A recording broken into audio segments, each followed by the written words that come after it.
สูงใหญ่มือไผ่ให้เราสร้างทั่วทุกเส้นทางไผ่สร้างไผ่เห็นถนนนั่งนอนสบายหูบ่ไผ่นอทุกทนกรำแดดกรำฝนแบกคนนั้นแม่นผู้ใด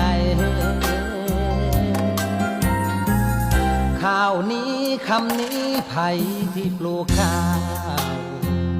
หูบางหรือเปล่าว่าข้าวนั้นมาจากไหนเสื้อผ้าสดสวยแฟชั่นที่ทันสมัยสวยที่คนใส่คนเห็นบ่มีไผชม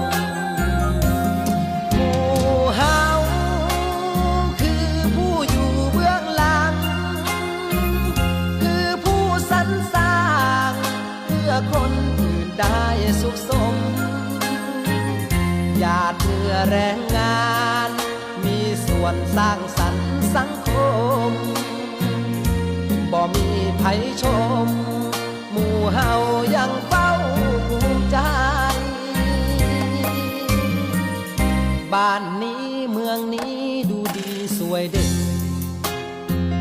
ไผบางสิเห็น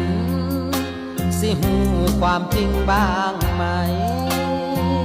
ผู้กวาดถนนผู้คนขยะคือไผทุ่มเทกายใจ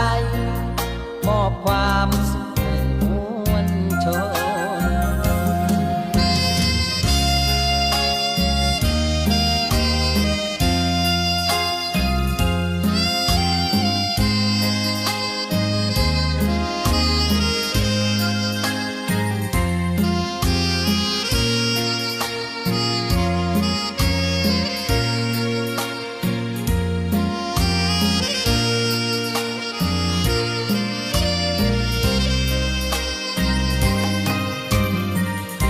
บ้านนี้เมืองนี้ดูดีสวยเด่นไผให้บางสิเห็น